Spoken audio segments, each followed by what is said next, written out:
Hi YouTube, it's Ty, and I am determined to keep my promise to give you all a video from me every day for the month of May. And yesterday I did one what will be many, and I don't know how many, videos on colorism, and I had notes that I took that were intended for that video, but the video was getting a little bit long, so I saved those notes for the video that I'm going to do now, and I'll just call it Brown Skinned Girl on Colorism Part 2, I guess. And I'm going to continue to tag channels. I'm meeting new people, networking here on YouTube, and I want to continue to tag other brown girl YouTubers or brown women YouTubers who have an opinion on colorism that you want to share. So if I have not tagged you, then please let me know if you want to be tagged, or if you don't want to be tagged and still want to do a video, please do one. And I'm just asking that you tag other brown-skinned women and we get some brown-skinned women talking about colorism. Because what I normally see, honestly, in the discussions about colorism, I always see dark-skinned women speaking up. I rarely hear anything from men, regardless of their skin tone, and I will see light-skinned women speaking on it, but usually, unfortunately, from a place of it doesn't exist, or those dark-skinned girls need to get over it, they're just ugly, they're just jealous, they're just bitter. And then every now and then, thankfully, there will be a light-skinned woman who talks about it from a more realistic point of view, in my opinion. And so I want to continue the discussion on brown-skinned girls talking about colorism and what we see, what part, if any, it plays in our own lives.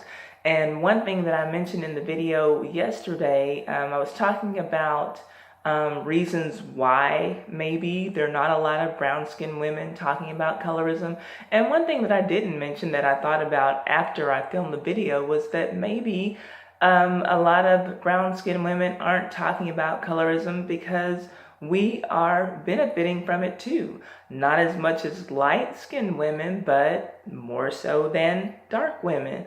And so are we keeping silent so that we can protect ourselves in it? Just a thought. So anyway, I touched on a few different points in entertainment, well, music and TV in the video from yesterday, and just kind of talked about what colorism is and my personal experience with it. And I mean, I've had other personal experiences than what I mentioned yesterday, but if you get a chance, please check out that video. I already forgot what I called it. I think that I called it Chrissy Says That Brown-Skinned Women Don't Discuss Colorism, and She's Right. Something to that effect. I'll maybe link it somewhere in this video or under the video in the description box. So another advantage though that I noticed being brown as opposed to being dark, where I think colorism comes into play, is just something as simple as selecting makeup. Finally, you know, Rihanna has come out with Fenty, and there are a lot of dark-skinned women saying that they now have more choices or better choices for foundation, where it seems like, you know, when you look at I don't know, I'm not a makeup girl, so I don't know if it's called palettes, or when you look at just the range of colors for foundation in almost any makeup line, there are literally like 30 shades of beige and then like maybe about 5 for like my general skin tone, and lucky if you see like 2 for women who would be considered dark, and some of that makes them look ashy or orange or too light or too dark. And so it's just like, wow, it was really good to hear that Rihanna's makeup line kind of hit the nail on the head when it came to matching dark skin tones. And I'm sure that there's some other makeup lines that do it, and I'm just not a makeup girl, so I'm not that person. But if that's something that you all want to talk about and comment some great makeup lines for dark skin and even brown women, then, you know, feel free to do that. And then another thing that I think is really important to talk about in the discussion of colorism is about boys, if you're a young girl or men, and attraction as far as colorism is concerned. I'll admit, like, growing up and going to school, I was never dark enough to get teased, the way that dark-skinned girls got teased about something as simple as their skin tone. I would hear things, and it was always just from other black kids saying stuff like African booty scratcher, or just making jokes, you're so dark, or, and then like when the Yo Mama jokes came out, it was, is your mama so black, or whatever.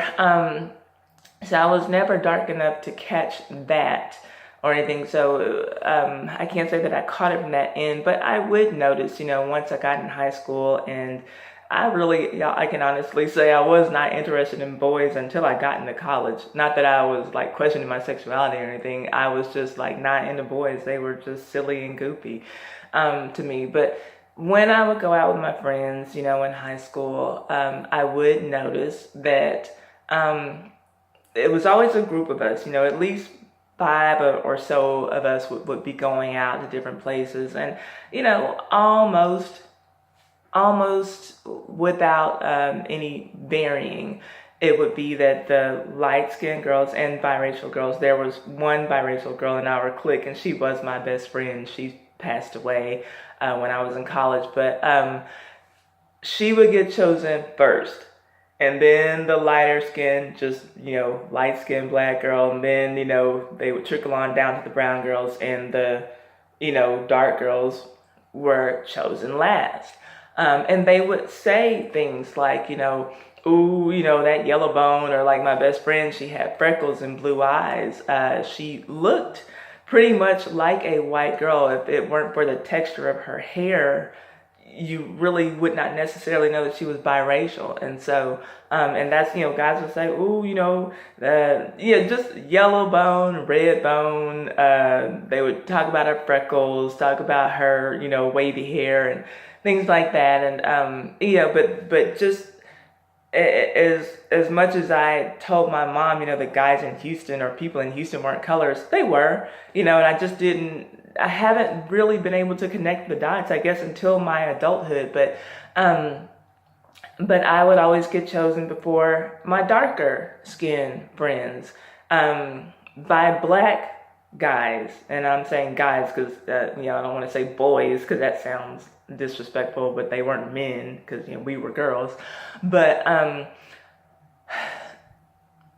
in any time that we went to a club and there was one white guy, at least everybody's like, oh, Ty, there's your date for the night. It was, for whatever reason, I was attracting white guys all the time, and I exclusively dated black men until I met my fiance a few years ago. And so that was just a weird thing for me. I wasn't like trying to put up any attraction to white guys, but so as far as the black guys were concerned, though, I can admit that it felt good to be chosen. It felt good to be not chosen last. It made me feel beautiful, made me feel chosen, and that's a feeling that women want. That's, we want to be told we're beautiful. We want to hear, that from the man that we're interested in, that I like the way you look, that you're appealing to me. So I can understand why light-skinned and biracial women don't want to lose their place of privilege as far as that's concerned. It doesn't make it right, but the truth is that it feels good to be chosen, and I wish that we could just be honest and say that, colorism is working for me, so I don't want to change anything. I don't want to help, dark-skinned women get on, if that's how light-skinned women feel. And I think that is how some of them feel, because, it feels good to get this attention from, these dark chocolate brothers who, for whatever reason, they are on a pedestal now. And that's a relatively new thing, because I can say when I was growing up in the 80s, dark-skinned men were not in, and I don't know if I mentioned this in the last video, but like, women were looking for guys who looked like El DeBarge and Chico DeBarge, and Al B. Sure, was kind of like, about as dark as women were wanting to go as, guys who were really hot, a Christopher Williams looking type of guy. But somewhere, and I don't know what made the change. I was talking about this with my sister earlier. It seems like in the late 90s, maybe early 2000s, there was just this shift, and dark-skinned black men became the thing. Even though I've always heard women talk about wanting a man who's tall, dark, and handsome, that was always kind of something that I related to white women, saying that they wanted a man who was tall, dark, and handsome. And by dark, I took that they meant a tanned white man, or even a Mediterranean man, like maybe with an olive complexion, an Italian, a Greek man, or something like that, like just with, a tanned complexion. But it was never that dark-skinned black men were just a hot thing, but now they are. And they tend to choose light-skinned women who, and oftentimes that pairing can be the dark-skinned black man, and the light-skinned black woman can be a really colorist couple, and so very anti-dark-skinned women. And I don't understand when that shift happened, or how it happened, or why it happened. But I do think that it's something that we need to fight. And I do think that it's something that, as brown-skinned women, if we care about our sisters, then we need to stand up, speak about it. Maybe people aren't aware, and maybe some people are never going to change their mind. Some people they're colorist, and that's just all that there is to it, that there's no changing, and that's how it's going to be. But I do think that speaking up on things like this and doing things to help promote our darker sisters, and giving praise when praise is due. If she looks good, say she looks good. Just simple things I think that we can do to help each other, woman to woman.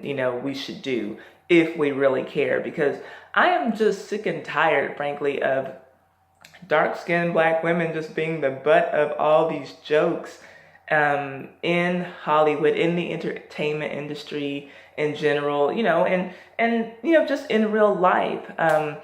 I have a niece who is a darker brown girl, and she would talk about, boys just saying stupid things to her. She's in high school. One particular school where she went to, it's almost like she was getting bullied, and I think that people overuse that word, but, just for being dark. And some of the things that I just hear young black boys saying, it's so disgusting and hurtful. And I'm like, who's raising these people? Are their parents colors? Is this stuff that they're picking up from school? So I wonder, because, excuse me, it can come from different sources.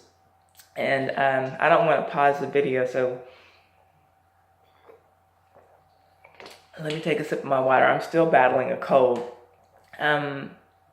But again, like I said, I think on yesterday, I believe that there are just as many beautiful dark-skinned women as there are beautiful light-skinned women and brown-skinned women. And I'm glancing at my notes because I don't want to make this thing too long. I'm just trying to get back on track. So why does it bother people when dark-skinned women are just saying, notice my beauty too? Because I see there's so much pushback for platforms that are meant for dark-skinned women to be able to shine, or people will call out something like reverse colorism, which I don't think exists, or just say like that they're not being inclusive, and like, we're all black. So, but it doesn't seem like all black women are looking out for dark-skinned women the way that they want dark-skinned women to look out for them. And so I just feel like that's some issues where the black collective needs to check ourselves. It's like the black collective is just determined to keep dark-skinned women in their place, because it's like the thought process must be like, well, dark-skinned women, if you start thinking that you're something, then maybe it'll catch on, and other black people will start thinking that you're something too, and then maybe it'll catch on even more, and then people who are not black and people who are outside of the race are going to start thinking that you're something special too, and then that's going to make me lose my place of privilege as a light-skinned person, because even though I'm black, I'm not dark, so I'm still better than you. So I'm not a dark-skinned woman, so it puts me above put above you on the totem pole, and I don't want to lose my place of privilege. And that's kind of what it seems like. I don't know. I just kind of feel like black people, like we're just really fucked up where that's concerned. I don't have a more eloquent way to put it. That's exactly what I mean. Just tell me your thoughts, I guess, on what I've already said, and I'm going to keep talking about it. If you all have other aspects of colorism that you all want me to talk about, then please let me know. If you see examples of colorism out there in the media or in your everyday life that you want to share your experience, then please do. Like I said, again, if you're a brown girl, and I'm asking brown girls specifically, but anybody who wants to do a video, or even if you want to be tagged, then let me know. I'm specifically targeting brown-skinned women because I do want to hear what brown-skinned women have to say. Because of the reasons that I mentioned at the beginning of this video. I only really see dark-skinned women being the ones who talk about colorism like 80% of the time, and then there's another 19% of the time when light-skinned women are talking about it and saying that it doesn't exist, and these dark girls are just crazy and bitter and jealous and mean and envious. And then there's, you know, that 1% of the time when it does seem like there are some light-skinned women who care and who talk about it from a place of concern and wanting to correct it. So I want to know what your experience is, and this time I'm tagging KC Connection. I want to know what your experiences are, or what you've noticed out there in the media as far as colorism is concerned, and what are some moves that you all think that we can do as individuals to try to correct it? I want to know that from everybody because I think that we need some solutions. And so, like I said, I'm going to be doing some more videos on this. I'm going to talk about the YouTubers who have been called out for being colorist, as well as some other people in the media. And what do you think, as far as the YouTubers are concerned, what I can think of as a solution for that is the ones especially who have beauty channels, to give you all some beauty channels of dark-skinned women to follow who most likely are not colorists and who don't hold these views. Follow them instead of following these colorist, light-skinned, and biracial women. You know, follow some other light-skinned and biracial women who are not colorists, but I want to correct it by giving you other people to follow, in case any of you are following these channels.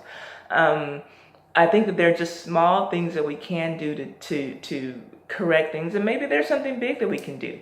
But just tell me what your ideas are, because I think that we need to make an effort to correct this, because it's a really ugly thing and it just bothers me. Like, you know, anytime I see, you know, it just seems like all too often just things are coming up where black women generally, but dark-skinned women specifically, are just the butt of jokes in media, and it's ugly. It has to end, and I think that we're the ones who are going to have to do something about it, you know, and we're going to have to join forces with our dark-skinned sisters and do something about it to make it happen. But anyway, I'll follow up with some more videos. Thank you again for indulging me, and like I said, every day for the month of May, I'm going to bring you something. So if you have some suggestions, give me your suggestions, and I will, if it's something that I can do, then I'll do it. If it's something that I can't do, I'll let you know. But thanks again, and I'll just say on this topic, if you have any colorist topics that you want me to discuss, let me know, and let's have a discussion. If you want to do it as a live stream, let me know a good time, and let's talk about it. Let's talk about it, but try to solve it, at least on some level. All right, love you guys. Talk to you soon. Bye-bye.